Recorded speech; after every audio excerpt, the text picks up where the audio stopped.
joie d'être encore parmi vous ce matin, de pouvoir annoncer le conseil de la parole du Seigneur. C'est un privilège, c'est une grâce particulière. Le Seigneur aurait pu choisir des anges pour vous apporter la parole, mais il a misé sur des hommes.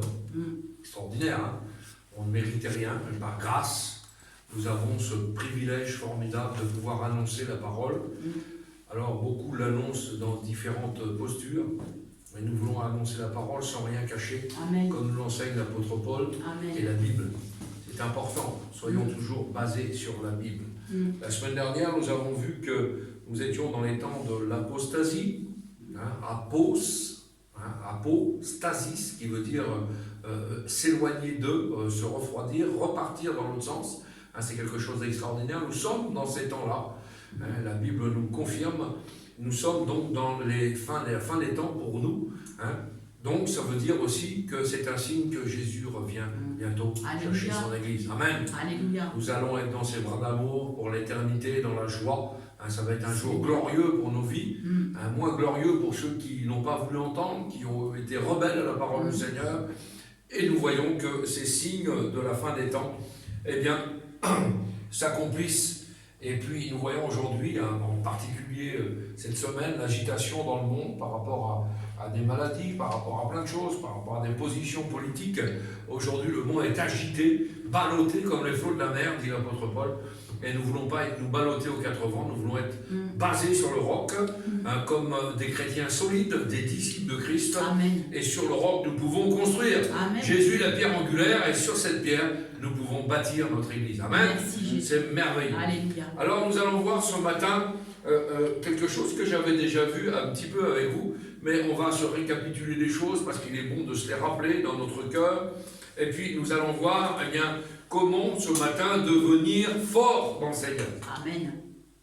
Vous voulez pas être fort dans le Seigneur? Ah oui. Moi je lève mes deux bras pour être fort dans le Seigneur. Et pour ces choses-là, eh bien, il faut déjà premièrement avoir fait une expérience avec Christ, rencontrer Christ, accepter Christ, s'engager par les eaux du baptême, avoir crucifié cette chair à la croix, avoir accepté les deux faces de la croix. Nous avons eu l'occasion de prêcher sur ça. Après, eh bien, avoir tout ça, il faut avoir une foi équilibrée, c'est-à-dire pas trop dans l'Ancien Testament, pas trop dans le Nouveau, pas trop légaliste et pas trop dans l'hyper-grâce, parce que beaucoup font de la grâce un prétexte pour vivre selon la chair. Nous l'avons vu aussi. Après, il faut être un modèle. Un modèle. Nous sommes des modèles. Vous trouverez ça dans 1 Timothée 4, verset 12. Des modèles comment? Eh bien, en parole, en conduite, en charité, en foi et en pureté. Un chrétien doit être comme ça. Amen. Amen. C'est important. Après, eh bien, le Seigneur ne nous a laissé pas tout seul. Il nous a donné des armes efficaces. Donc, il faut être équipé de toutes les armes de Dieu. Éphésiens 6. Après, donc, il faut avoir cette ceinture de vérité, cette cuirasse de justice, les chaussures du zèle pour l'évangile, le bouclier de la foi, le casque du salut et l'épée de l'esprit qui est la parole de Dieu. Derrière ça, il faut avoir aussi la sagesse, un caractère doux chrétien, il faut avoir une langue habile, exercée, Ésaïe 50, vous trouverez tous ces versets-là. Il faut être des chrétiens de prière, il faut être des chrétiens de jeûne, il faut être des vrais disciples. Il faut faire toutes ces choses-là, c'est toute une panoplie que le Seigneur nous a laissée. Il faut être des vrais soldats de Christ. L'apôtre Paul n'a cesse de dire qu'il faut être des soldats engagés, pas embarrassés avec des choses du monde. Dans votre sac à dos de soldat, dans votre pactage de soldats, ne prenez pas les choses de l'extérieur, sinon sur le champ de bataille, vous allez plus être embêté qu'autre chose. Et enfin, il faut être vrai. Amen. Il faut être vrai. Nous sommes des chrétiens vrais ce matin. Alléluia. Amen. C'est important ça. Vaut mieux être vrai avec plein de défauts qu'on peut corriger que être faux et puis se croire vrai. Vous avez bien compris ça. C'est important. Alors ce matin, nous allons faire une première lecture qui se trouve dans Acte 4. Acte 4, et nous allons lire ensemble. La lecture est assez longue, mais je suis obligé de vous la faire pour qu'on comprenne bien ce qu'est le message de ce matin.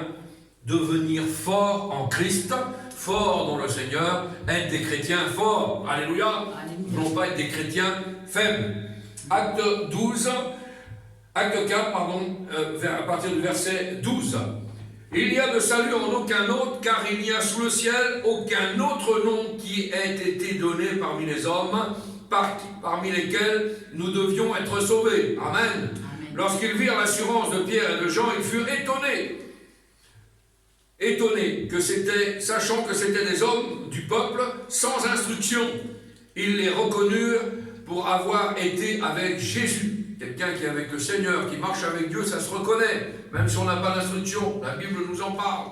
Mais comme ils voyaient là, près d'eux, l'homme qui avait été guéri, ils n'avaient rien à répliquer. Ils leur ordonnèrent de sortir du Sanhédrin, et ils délibérèrent entre eux, disant, que ferons-nous à ces hommes? Car ils manifestent pour tous les habitants de Jérusalem qu'un miracle signalé a été accompli par eux, et nous ne pouvons le nier. On ne peut pas le nier. C'est une évidence. Quand il y a un miracle dans la vie, même celui qui est de l'extérieur, dans une autre posture, est obligé de le voir. C'est une évidence. Hein. Quand nous avons prié pour ce petit enfant, Diego, les médecins étaient confondus. Ils ne pouvaient pas nier le miracle. On ne peut pas nier le miracle. Hein. Des fois, on cherche des tenants et des aboutissants, mais on ne peut pas le nier. Verset 17.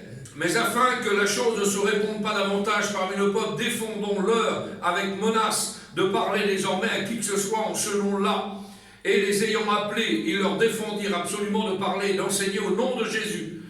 Pierre et Jean leur répondirent, jugez s'il est juste devant Dieu de vous obéir plutôt qu'à Dieu.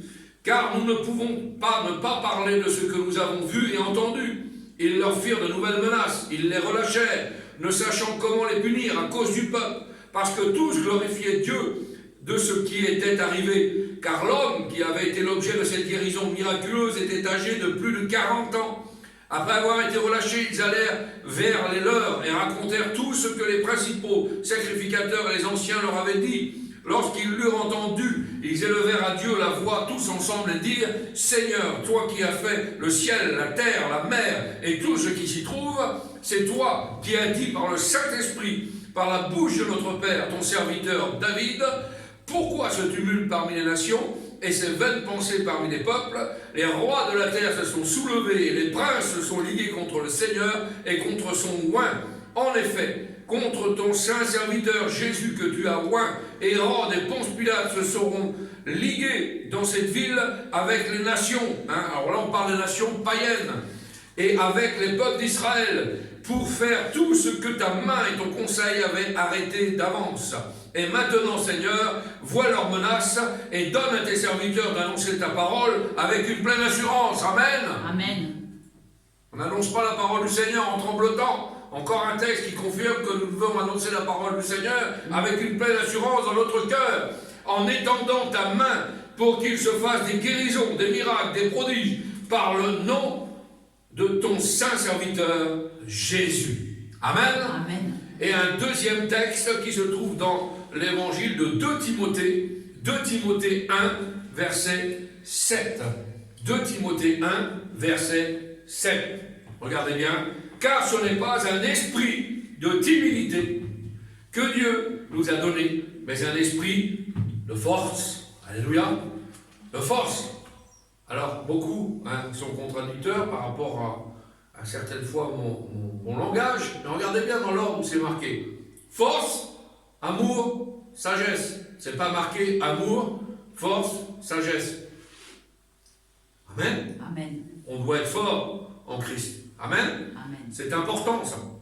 Devenir fort dans le Seigneur ce matin. Alléluia. Alléluia. Eh bien, on va devenir Seigneur. Si on ne l'est pas, et si vous n'avez pas assez de force dans le Seigneur ce matin, vous êtes au bon endroit pour être rempli de force, saisi par l'Esprit, pour qu'à cette semaine, ça puisse trembler. Amen. Burger King va s'écrouler cette semaine. Amen. Par le témoignage de Katiana. Amen. Oui, la ville de Pleumlac va être contaminée par le témoignage d'Alain.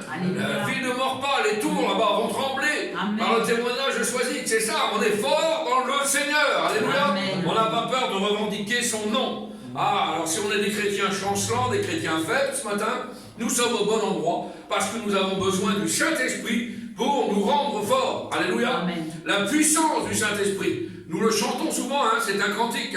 Je suis fort, fort par le sang d'Esprit et par le sang de Jésus. Vous vous rappelez de ce cantique-là? C'est quelque chose de merveilleux. Veux-tu ce matin braver la mort? Amen.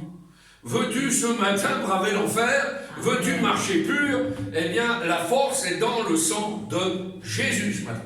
C'est là que Satan a été vaincu. Il a été vaincu par le sang de l'agneau et la puissance de leur témoignage. Merveilleux.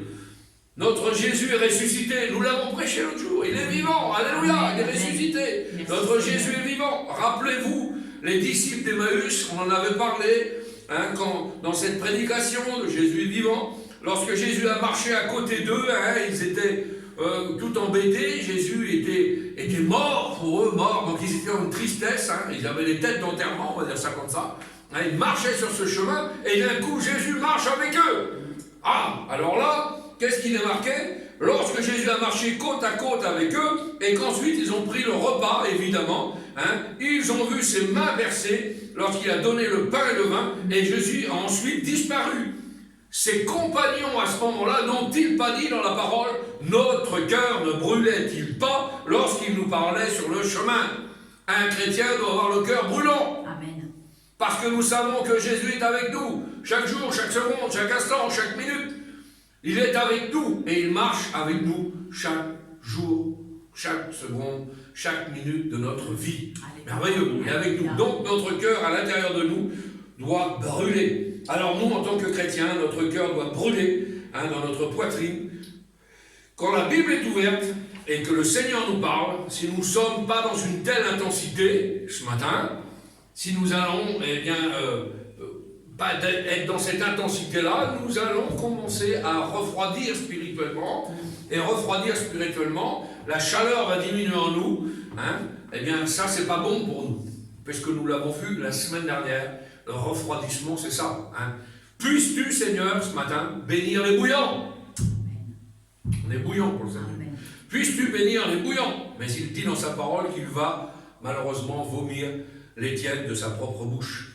Et ces disciples d'Emmaüs, je repensais à ces disciples d'Emmaüs quand ils l'ont vu, se sont dit l'un à l'autre, notre cœur ne brûlait-il pas pendant qu'il nous parlait en marchant sur ce chemin? C'est merveilleux. Pendant qu'il nous parlait, notre cœur brûlait au-dedans de nous.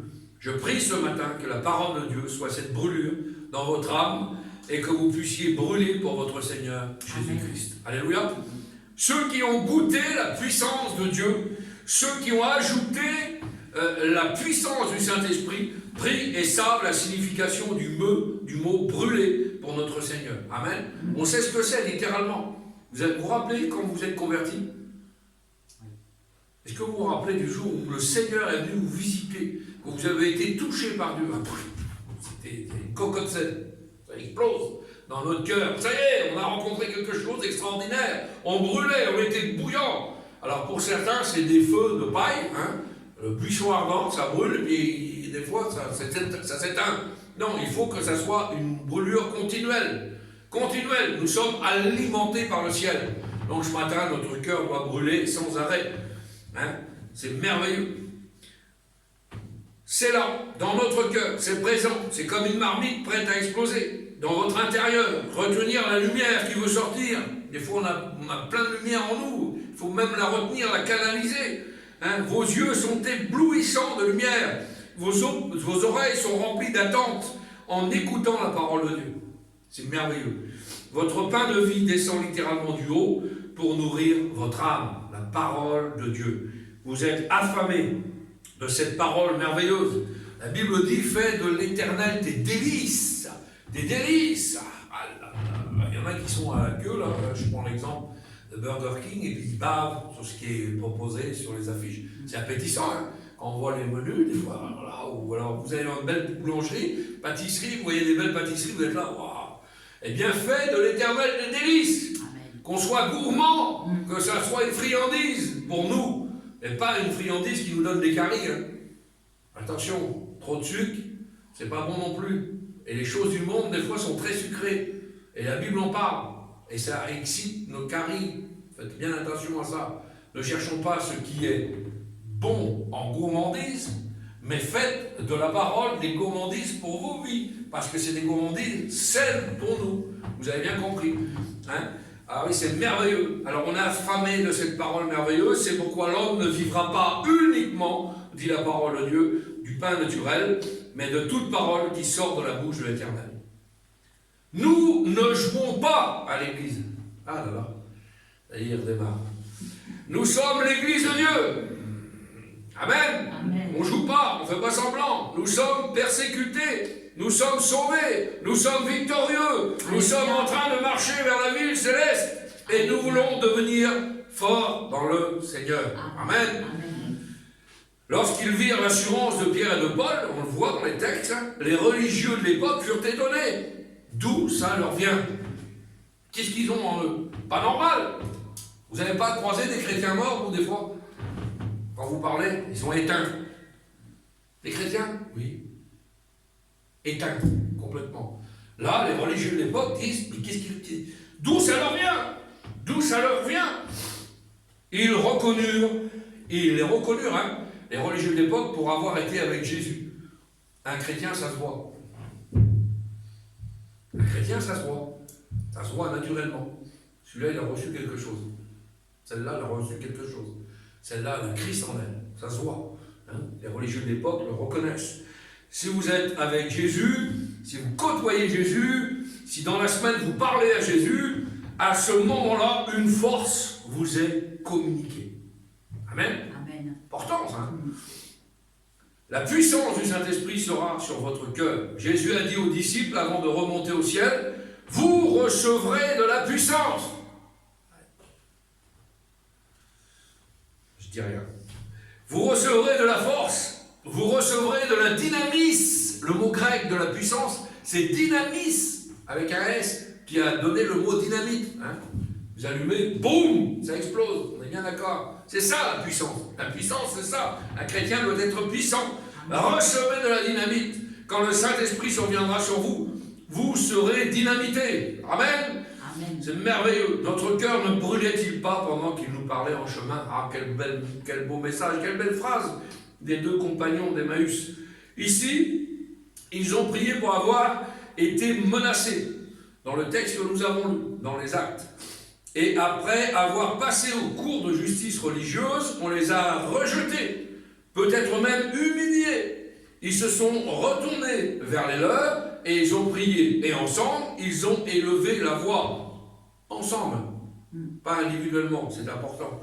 Ô Seigneur, ils ont prié quel Seigneur? Ô Seigneur, quel Seigneur? Quelle sorte de Dieu? Eh bien, celui qui a créé le ciel et la terre et la mer et tout ce qui s'y trouve. Pas un autre Dieu, hein. Ils ont prié ce Dieu-là. Ils ont parlé à ce Créateur. Et ils ont parlé des menaces des hommes. Et ils ont tendu la main pour qu'il se fasse des miracles, des prodiges, des guérisons. Il est dit qu'ils élevèrent la voix à Dieu tous ensemble. Amen, tous ensemble. C'est merveilleux. Et c'est bon. Laissez-moi vous dire que c'est bon et très bon d'élever la voix à Dieu tous ensemble, en louant, en adorant, en chantant, hein, en priant, même en jeûnant. On lève la voix vers Dieu et ensemble, on est très fort, très très fort. Amen. La Bible dit que celui qui loue le Seigneur, regardez bien ce que dit la Bible, celui qui loue le Seigneur, c'est le vivant. Je prends la phrase dans l'autre sens, celui qui ne loue pas le Seigneur, il est mort. Pas moi qui le dis, c'est la parole du Seigneur. Donc, élevons nos voix vers Dieu. C'est important. Celui qui a la vie va louer, va glorifier le Seigneur.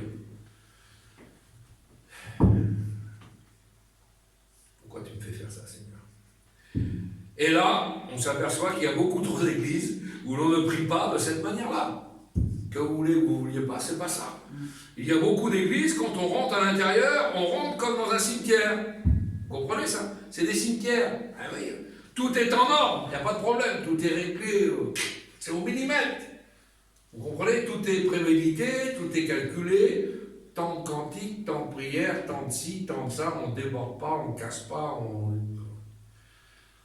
C'est pas comme ça avec Dieu. Vous comprenez ça? Tout est en ordre. C'est certain que quand dans un cimetière vous rentrez, tout est en ordre. Hein. Tout est bien ordonné. Pourquoi? Ils sont tous morts. Donc ça ne bouge pas. Vous comprenez? Mais quand vous rentrez dans un endroit où il y a de la vie, alléluia, cela ne veut pas dire qu'il y a du désordre, hein, mais ça veut dire qu'il y a de la vie. Et la vie est là, vous la sentez, c'est la palpitation. Il y a quelque chose qui est là, l'esprit est là. Et vous vous dites, donnez-moi-en aussi, moi j'en veux. On doit donner soif à ceux qui nous entourent. J'en veux encore, nourrissez-moi, donnez-moi cette bonne bouteille de lait, hein, et je vais avaler toute la bouteille. Amen, gloire à Dieu. Amen. Parce que nous aussi, on va en boire. Désirez comme des enfants nouveau-nés, dit la Bible, le lait spirituel est pur, afin que par lui vous croissiez. Si on veut croître, il faut boire dans la bouteille de lait. Vous comprenez ça?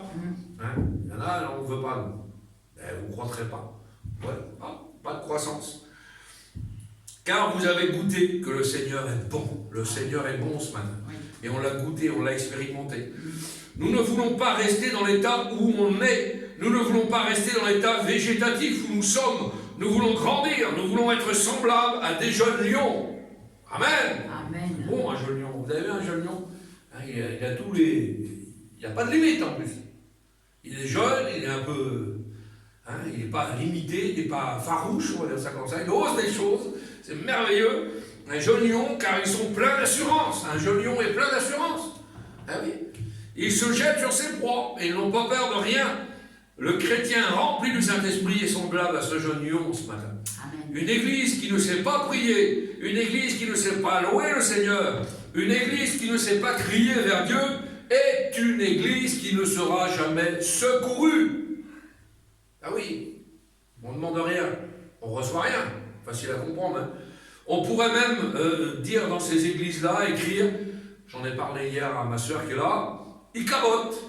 Hein, c'est le mot exact. Hein, nous avons parlé de l'apostasie l'année dernière, ils cabotent. À l'entrée, ils cabotent, ce qui signifie la gloire de Dieu est partie. Quel dommage. Vous allez entrer à l'église, l'église il cabote là.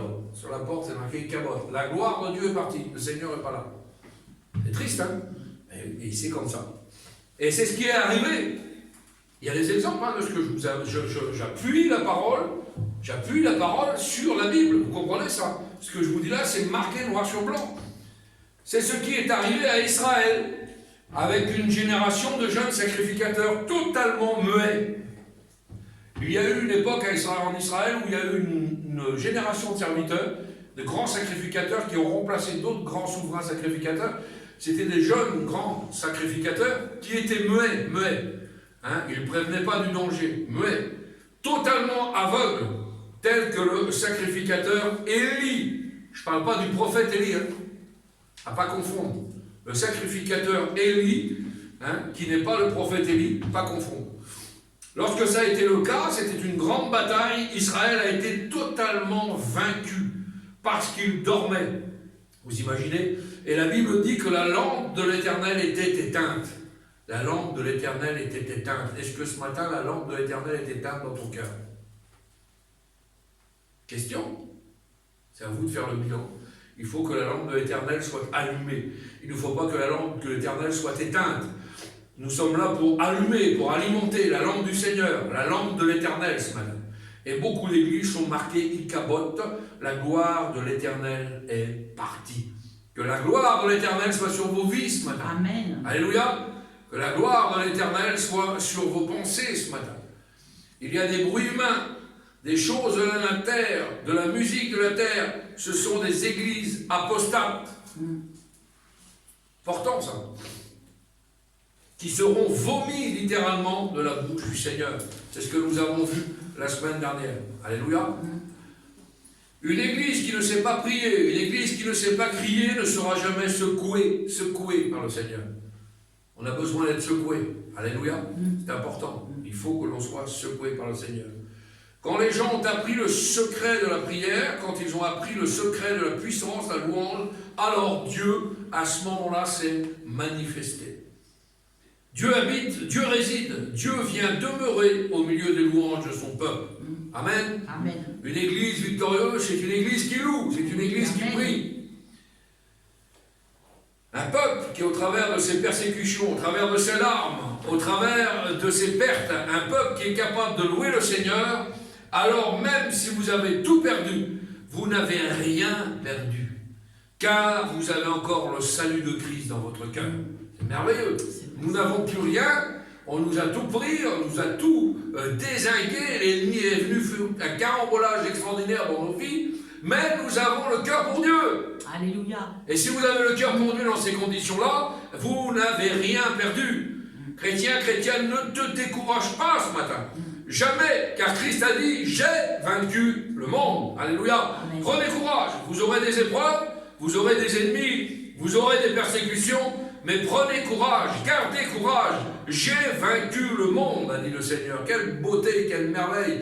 On est avec quelqu'un qui est victorieux dans notre team, dans notre équipe. Le chef d'équipe est victorieux. Alors l'équipe, elle est forcément victorieuse. Dans quelle équipe tu es ce matin? Est-ce que tu as le chef d'équipe qu'il faut, hein, le Seigneur Jésus dans ta vie? Que tout ce qui est en moi loue l'Éternel, dit la Bible. Que tout ce qui est en moi loue l'Éternel, car l'Éternel n'oublie aucun de ses bienfaits. Merveilleux. C'est lui qui t'a sauvé. C'est lui qui t'a sauvé. C'est lui qui te donne le repos pour la nuit. On remercie le Seigneur. C'est lui qui te fait rajeunir comme l'aigle. Merveilleux. Plus on vieillit, plus on rajeunit. Tu verras un jour, Katiana. Quand tu vieilliras, tu rajeuniras. C'est incompréhensible. C'est lui qui te fait rajeunir comme l'aigle. C'est le Seigneur qui a fait tout cela.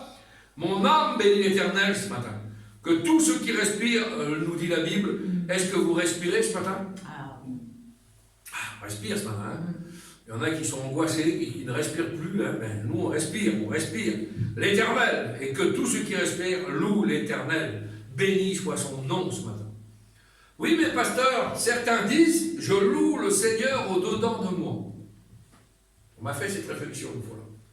Oh, ben, tu sais, moi, je ne prie pas au doigt, mais je loue le Seigneur, je suis moi, dans moi, en dedans de moi. Et c'est moi vous dire que quand il y a abondance de louanges dans votre cœur, alors votre bouche ne peut se contenir. Pourquoi? Parce que c'est de l'abondance du cœur que la bouche parle. C'est simple, hein, la réponse. Hein. C'est de l'abondance du cœur que la bouche parle. Si votre cœur est rempli de Christ, alors votre bouche est obligée de s'ouvrir. Les dents sont obligées de se desserrer, vos lèvres sont obligées de s'ouvrir, et là, ça sort. C'est une louange vers Christ. Il est dit dans le passage que nous avons lu, ils élevèrent la voix tous ensemble. Alléluia. Alléluia. Il y a malheureusement même des églises qui sont trop confortables. Matériellement, on en a parlé, la grâce, l'hypergrâce. Gros fauteuil, gros canapé, vous connaissez hein, la façon de voir les choses. C'est comme ça. Eh bien, je préfère des églises inconfortables. C'est-à-dire, je préfère des églises inconfortables. Les plus grands réveils en Afrique se sont faits sur des pierres, sur des bouts de bois, à l'extérieur. Nous, notre réveil, c'était autour d'un feu. Hein, pourquoi? C'était le réveil, c'était l'époque du réveil. Ça portait le nom réveil. Pourquoi? Aujourd'hui, les églises sont endormies. Pourquoi? Eh bien, parce que c'est trop confortable. Et le défi du pasteur dans une église qui est trop confortable n'est pas de vous prêcher, mais c'est de vous réveiller déjà. Vous comprenez ça? C'est un défi, hein, de vous réveiller, parce que vous êtes trop bien. Le réveil, c'est le feu. Vous comprenez ça? On allume un feu, un briquet, ça y est, ça démarre. C'est ça le réveil. Donc, même dans une position inconfortable, le réveil a lieu. Je ne veux pas de ces églises où il n'y a que des vierges folles, vous avez compris, hein, mais au contraire des vierges sages, qui attendent, elles sont attentives, et qui font des réserves spirituelles. Amen, il faut faire des réserves spirituelles. Elles prennent des forces en Christ pour aller batailler dans le monde, et parler des vertus merveilleuses de ce Sauveur glorieux. C'est beau ça, hein, de parler des vertus merveilleuses de ce Sauveur glorieux. Aujourd'hui, trop sont dans des canapés spirituels. Hein. Aujourd'hui, on a tout. Hein. Et aujourd'hui, Internet nous fournit tout. Donc, on regarde des cultes à la télé, on est bien, on est chez soi. Vous êtes en pyjama avec un bol de café à la main, hein, posé dans le canapé, étendu. C'est beau. La position, les gars, on imagine un petit peu, c'est la détente, quoi. Vous comprenez? C'est la détente. Non, on est bouillant pour l'évangile, on se lève, on va dans l'assemblée, on se rassemble, hein, on essaye de voir la communion avec les frères, les sœurs. C'est merveilleux. Aujourd'hui, trop sont dans des canapés spirituels, la grâce, mais ils dorment et leur cœur est vide, malheureusement. Éphésiens 5, verset 14 nous dit, réveille-toi, toi qui dors parmi les morts. Alléluia. Hein, il y a des gens qui ont besoin d'être réveillés. Ouais. Les chrétiens, normalement, à l'intérieur de l'église, sont joyeux. On a le sourire, on a la banane, même si ça ne va pas. Hein. On est comme ça. On chante des cantiques et les cœurs sont dans la joie. Et aujourd'hui, on a le contraire. On a des sourires, comme disait un frère. C'est 6h moins le quart, je crois, donc ça fait un sourire un peu. On sourit comme ça, on est un peu crispé. Non. Il faut la joie qui vient du Saint-Esprit dans nos vies. Néhémie 8, verset 10. Regardez. La joie du Seigneur sera notre force. La joie du Seigneur sera notre force. Si vous n'avez pas la joie du Seigneur, ben vous êtes sans force. Bon, je sais lire le texte. Hein. Sera votre force. Si vous n'avez pas de force, c'est que déjà vous n'avez peut-être pas la joie du Seigneur dans vos vies. Tu veux savoir qu'est-ce qu'un chrétien fort? Ben, je vais te montrer un chrétien joyeux. Un chrétien joyeux est un chrétien fort. Premièrement. Important. Au contraire, un chrétien triste est un triste chrétien. Ouais. Souvent, la joie ne peut pas monter en eux comme un puits qui est bouché. Il y a quelque chose qui bouge des fois, hein. Des problèmes, des difficultés. Il serait bon d'encombrer ça. Vous comprenez? Hein, il y a des sources qu'on a reçues. On a reçu des sources. Vous avez apporté la parole sur la source. Et aujourd'hui, nous avons vu que quand il y a des crues, des choses comme ça génère plein de choses. Mais une crue a un aspect positif. Quand il y a une inondation, ça enlève tous les encombrants. Vous comprenez ça?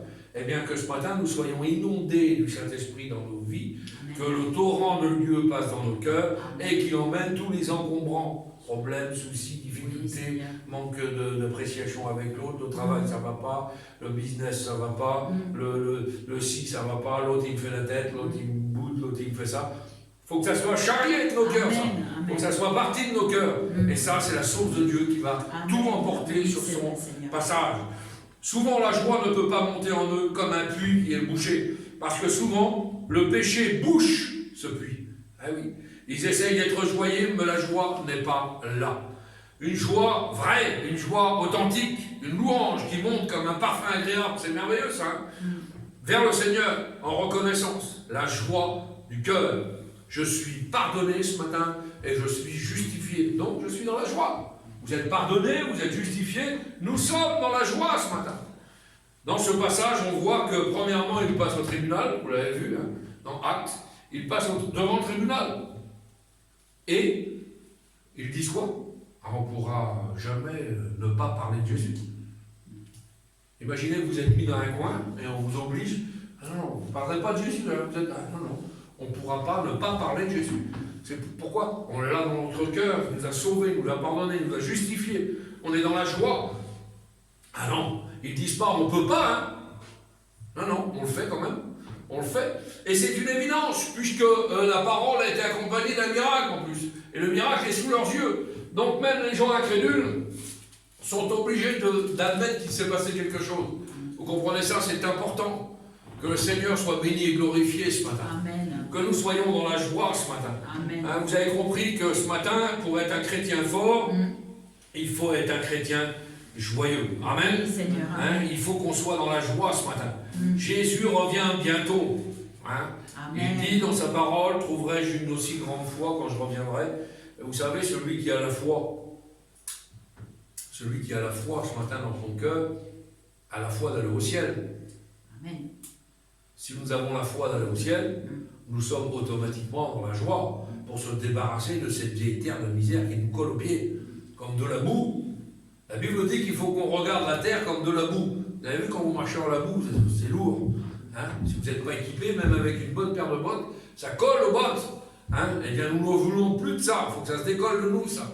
Hein, il faut qu'on regarde la terre comme de la boue, et il faut qu'on soit dans la joie pour l'éternité. Amen. Merveilleux. Quand nous allons arriver près de lui, qui va nous étendre ses bras d'amour vers nous, il va nous prendre dans ses bras d'amour, on va être dans la joie merveilleuse. Plus de pleurs, dit la Bible, plus de grincement de dents, plus de deuil, plus de médicaments, plus d'antidépresseurs, plus de psychiatres, de psychologues, de petits, ce que vous voulez, de petits trucs, de petits, de machin.